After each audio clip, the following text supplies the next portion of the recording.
Title: House of Smoke. In the bustling city of Port Harcourt, nestled behind tall gates and rose-tinted glass windows, lived the Oke family, a portrait of wealth and stability. Chief Felix Oke, a successful oil contractor, was known for his expensive cars, flamboyant parties and ruthless business deals. But behind the veil of affluence, his household was a ticking time bomb of secrets. Felix's wife, Amara, was the envy of many women.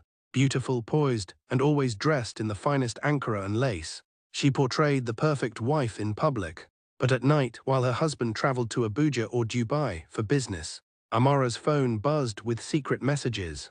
One of those messages came from Emeka, a smooth-talking, younger man who had once come to fix their satellite dish and never truly left. Amara had grown tired of Felix. His attention had shifted from her to contracts, kickbacks and bribes. She craved affection, attention, and perhaps more than anything, control. What she didn't know was that her son, Keane, had seen the late-night embraces through the cracked guest room door. Keane, barely 19, was sharper than both his parents realized. Keane had secrets too. He dropped out of university 6 months ago but still told his parents he was attending classes. In reality, he was running small Yahoo scams with friends in Warri, and had just recently learned how to forge documents and manipulate accounts. It started when Keane decided to follow Emeka one night, snapping photos of him and his mother at a hotel in GRA. But rather than confront her, Keane saw an opportunity. One evening, as Chief Felix returned home after a trip to Dubai with a new Rolex and a suitcase full of dollars, Keane sat him down. "Dad, we need to talk. It's about Mum." Felix narrowed his eyes. "Talk." With calm precision, Keane laid out the photos, the hotel receipts he had intercepted, even an audio recording from one of Amara's phone calls. Felix didn't explode in anger. Instead, he sat quietly, then smirked. "Your mother thinks she's smart," he muttered, "but she forgets who paid for her brain surgery when she was a nobody." Then Keane leaned in. "We can use this. If you divorce her, she'll take half. But if we trap her, she walks away with nothing."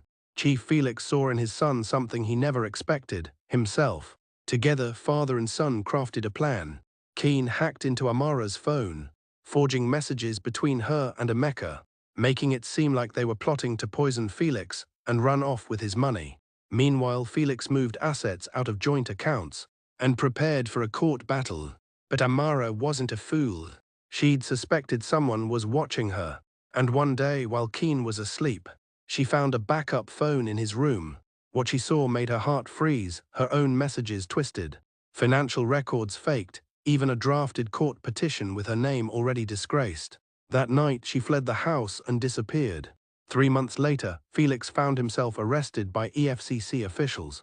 Millions were missing from a government pipeline project, and someone had leaked internal documents to the press. All fingers pointed to Felix. In his cell, Felix screamed for answers, until one of the investigators said, an anonymous source with detailed bank statements and phone logs. It was Amara, but she hadn't acted alone. From a quiet apartment in Lekki, Amara poured wine and handed her phone to Keane. "You sure the new passport is ready?" she asked. Keane grinned. "Already sent the payment to the embassy guy. Next stop, Cape Town." They clinked glasses, mother and son, united now by betrayal and blood. Because Keane had never chosen sides. He had played them both and won. Moral: in a house built on lies, only fire and smoke can remain. Follow me on all social media platforms for more stories. Don't forget to comment, like, and share this post.